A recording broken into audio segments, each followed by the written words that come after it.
నమస్తే, welcome to college TV. మావోయిస్టుల ఏరివేతే కార్యక్రమంగా ఆపరేషన్ కగార్ను గత సంవత్సరం 2024లో కేంద్ర ప్రభుత్వం చేపట్టినటువంటి ఆపరేషన్ కగార్ చాలా పెద్ద ఎత్తున కొన్ని లక్షల మంది జవాన్లతోటి, భద్రతా సాయుధ బలగాలతోటి ఈరోజు ఛత్తీస్గఢ్లో ఉన్నటువంటి అబూజ్మడ్ కావచ్చు, దండకార్యం లాంటి ప్లేసెస్ అన్నిటి కూడా ఈరోజు కూంబింగ్ చేసిన తర్వాత రీసెంట్గా ఆపరేషన్ కర్రెగుట్టలు అనేటువంటి ఒక కార్యక్రమాన్ని చేపట్టడం జరిగింది. సో దానిలో భాగంగా కర్రెగుట్టల మొత్తాన్ని కూడా పూర్తిగా తమ ఆధీనంలోకి తీసుకున్న విషయం కూడా గమనిస్తున్నాం. ఈ క్రమంలో ఒక బిగ్ బ్రేకింగ్ చూస్తూ ఉన్నాం. ఆపరేషన్ కర్రెగుట్టలు, అదేవిధంగా ఆపరేషన్ కగార్ను నిలిపివేయాలంటూ, అదేవిధంగా ఎవరైతే బేస్ క్యాంపులు ఏర్పాటు చేసుకున్నటువంటి ఎవరైతే సిఆర్పిఎఫ్ జవాన్లు వెంటనే వాళ్ళను కేంద్రం వాళ్ళ హెడ్ క్వార్టర్లో రిపోర్ట్ చేయాలని చెప్పేసి కూడా ఈరోజు ఆదేశాలు జారీ చేసినట్టుగా తెలుస్తూ ఉంది. ఆపరేషన్ కగార్కు బ్రేక్ పడ్డదా అనేటువంటి అనుమానాలు బలంగా కలుగుతున్నాయి. ఎందుకు ఏంటి అనేటువంటి పూర్తి వివరాలు ఇంతవరకు రాలేదు. కానీ ఇటు పాకిస్తాన్ భారతదేశం సంబంధించినటువంటి యుద్ధం ప్రారంభమవుతున్నటువంటి వేళ ఆపరేషన్ కగార్ను నిలిపివేస్తూ అక్కడనట్టు దాదాపు 1000 మంది సిఆర్పిఎఫ్ జవాన్లు కావచ్చు, సాయుధ బలగాలు కావచ్చు, మొత్తాన్ని కూడా హెడ్ క్వార్టర్లో రిపోర్ట్ చేయాలని చెప్పేసి అన్నారు. దానికి సంబంధించినటువంటి పూర్తి వివరాలు నాకు తెలిసి మరికొద్ది సేపట్లో వచ్చేటువంటి అవకాశం అయితే ఉంది. ఆపరేషన్ కగార్ అనేది 2024 జనవరిలో ప్రారంభమైన తర్వాత ఇటు ఛత్తీస్గఢ్లో ఉన్నటువంటి నక్సలైట్ ప్రభావిత ప్రాంతాలు కావచ్చు, ముఖ్యంగా ఆ ప్రభావిత ప్రాంతాలన్నింటినీ గుప్పిట్లోకి తీసుకొని మావోయిస్టులను నక్సలైట్లను ఏరివేతే కార్యక్రమంగా చాలా పెద్ద ఎత్తున గత సంవత్సరాల కాలంగా చేస్తూ వస్తూ ఉన్నారు సాయుధ బలగాలన్నీ కూడా. సో ఈ క్రమంలో కేంద్ర సిఆర్పిఎఫ్ బలగాలు కావచ్చు, లేకపోతే బార్డర్ సెక్యూరిటీ ఫోర్స్ కావచ్చు, మిగతా బలగాలు, దాంతోపాటు ఛత్తీస్గఢ్ రాష్ట్రం సంబంధించినటువంటి బలగాలు కూడా పెద్ద ఎత్తున దాదాపు 1,00,000 మందికి పైగా బలగాలన్నిటి కూడా నక్సల్స్ ప్రభావిత ప్రాంతాలు, జిల్లాలు ఏవైతే ఉన్నాయో ఛత్తీస్గఢ్లో అబూజ్మడ్ కానీ దండకార్యం లాంటి ప్లేసెస్ అన్నిటి కూడా ఒక్కొక్కటిగా ప్లేసెస్ని ఆక్యుపై చేసుకుంటూ చాలా పెద్ద ఎత్తున అవసరమైనప్పుడల్లా ఎన్కౌంటర్ చేయడం ద్వారా పెద్ద ఎత్తున నక్సలిజం నిర్మూలించేందుకు ప్రయత్నాలు చేస్తున్నారు.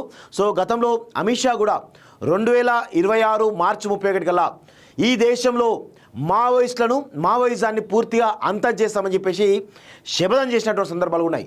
ఈ క్రమంలో ఈరోజు ఈ పెద్ద ఎత్తున జరుగుతున్నటువంటి ఈ ఆపరేషన్ గగార్లో భాగంగా కర్రెగుట్టల ప్రాంతంలో 1000 మంది మావోయిస్టులు ఉన్నారు అనేటువంటి సమాచారం తెలుసుకున్నటువంటి సాయుధ బలగాలు పెద్ద ఎత్తున ఆ ఆపరేషన్ కర్రెగుట్టలు అనేటువంటి ఆపరేషన్ స్టార్ట్ చేసేసి దాన్ని కర్రెగుట్టలు దాదాపు 15 రోజుల పాటు కర్రెగుట్టలు స్వాధీనం చేసుకున్న తర్వాత వాళ్ళు డ్రోన్ల ద్వారా, మిగతా టెక్నాలజీ ద్వారా ఎక్కడ మావోయిస్టులో తెలుసుకునే ప్రయత్నం చేశారు. ఈ క్రమంలో మొన్న జరిగినటువంటి ఒక ఎన్కౌంటర్ కూడా వివాదాస్పదమైంది.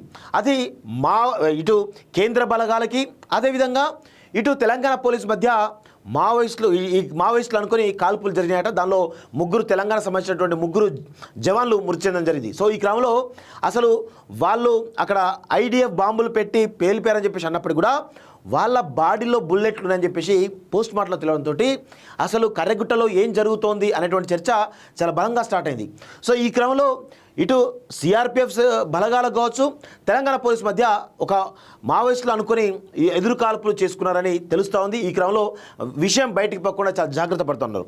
ఆపరేషన్ కర్రెగుట్టలో భాగంగా సాయుధ బలగాలు కూడా చాలా పెద్ద ఎత్తున బేస్ క్యాంపులు ఏర్పాటు చేసుకొని అణువు కూడా కూంబింగ్ చేస్తూ ఆపరేషన్ కర్రెగుట్టల్ని తమ ఆధీనంలోకి తీసుకొస్తున్నటువంటి ఈ క్రమంలో మరి భారత్ పాక్ యుద్ధం స్టార్ట్ అవుతుందో మరి ఇది తెలియదు, కానీ మొత్తానికైతే వాళ్ళ హైకమాండ్ నుంచి ఆదేశాలు రావడం జరిగింది.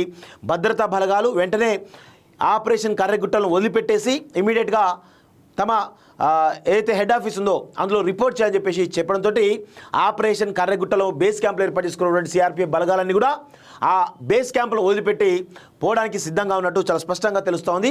దీనికి సంబంధించి చాలా విషయాలు కూడా మనం మాట్లాడుకో అవసరం అవుతుంది. గత 2024 నుంచి ఇప్పటి వరకు కూడా పెద్ద ఎత్తున మావోయిస్టుల ఏరివేత కార్యక్రమం జరుగుతూ ఉంది. దీనిలో భాగంగా 2024లో కొన్ని వివరాలు మీకు చెప్పేటప్పుడు ప్రయత్నం చేస్తే మిత్రులారా, ఎంతమంది చనిపోయారు ఏంటి అనే విషయాలు ఒకసారి చూసినట్లయితే 2024లో 287 మంది చనిపోతే 2025లో ఇప్పటివరకు 150 మందికి పైగా చనిపోవడం జరిగింది. సో ఇది చాలా లెక్కలు పర్ఫెక్ట్గా కనబడతా ఉన్నాయి. అదేవిధంగా 2015లో 106 జిల్లాల్లో విస్తరించున్నటువంటి ఈ మావోయిస్టు ప్రభావిత ప్రాంతాలు ఏవైతున్నాయో 2024 వచ్చేసరికి 30 జిల్లాలకు పరిమితమైంది. ఈ యొక్క సంవత్సరంలోనే 6 జిల్లాలకు పరిమితం. దాదాపు 32 జిల్లాలను అన్నిటి కూడా మావోయిస్టు ప్రభావిత ప్రాంతాలు ఏవైతే ఉన్నాయో వాటన్నిటి కూడా ఒక్కొక్కటి ఈ సాయుధ బలగాలు తమ ఆధీనంలోకి తీసుకొని మొత్తానికైతే చాలా పెద్ద ఎత్తున కుమ్మించేస్తూ మావోయిస్టులను ఏర్వేత కార్యక్రమం చేపడుతూ ఉన్నారు. దీనిలో భాగంగా ఇప్పటికీ కొన్ని వేల మంది మావోయిస్టులు లొంగిపోవడం కూడా జరిగింది. వాళ్ళ మీద చాలా పెద్ద ఎత్తున రివార్డులు కూడా ఉన్నాయి.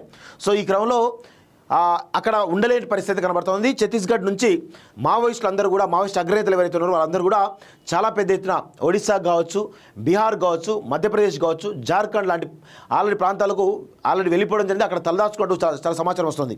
అయితే చాలా పెద్ద ఎత్తున హిడ్మా కావచ్చు, లేకపోతే ఇటు దామోదర్ కావచ్చు, మిగతా అగ్రనాయకులు ఎవరైతే ఉన్నారో, చంద్రన్న లాంటి అగ్రనాయకులు ఎవరైతే ఉన్నారో వాళ్ళను ఎత్తుకడం, వాళ్ళని మట్టు పెట్టడం ఈరోజు ఇంతమంది సాయుధ బలగాలకు కావచ్చు, ఇంతమంది రాష్ట్ర పోలీస్ బలగాలకు కావచ్చు అసాధ్యం అవుతూ ఉంది. అంటే వాళ్ళ నెట్వర్క్ ఎంత బలంగా ఉంది, వాళ్ళు ఎంత అడ్వాన్స్గా ఉన్నారు అన్నది ఈరోజు సాయుధ బలగాలు కూడా తెలుసుకోవాల్సిన అవసరం అయితే ఉంది. ఈ క్రమంలో మరి ఆపరేషన్ కగార్ను నిలిపివేస్తూ ఆ ఆపరేషన్ కర్రగుట్టలో భాగంగా బేస్ క్యాంపులు ఏర్పాటు చేసినటువంటి సాయుధ బలగాలు కూడా వెనక్కి రప్పిస్తున్నట్టు తెలుస్తుంది. మెయిన్గా యుద్ధ మేఘాలు కమ్ముకుంటున్నటువంటి వేళ వాళ్ళ సిఆర్పిఎఫ్ బలగాల యొక్క సపోర్టు ఈరోజు కేంద్రానికి అవసరం ఉండే అవకాశం ఉంది. కాబట్టి వాళ్ళందరినీ కూడా వాళ్ళ యొక్క హెడ్ ఆఫీస్లో రిపోర్ట్ చేయాలని చెప్పేసి కూడా చెప్పినట్టు తెలుస్తోంది. చూద్దాం మరి ఆపరేషన్ గగార్ను యుద్ధ కోణంలోనే చేసారా లేకపోతే ఇంకా వేరే కారణాలు ఏమైనా ఉన్నాయని మరికొద్ది సేపట్లో తెలిసేటువంటి అవకాశం అయితే ఉంది. మిత్రులారా చూస్తుండండి college TV. Thank you very much.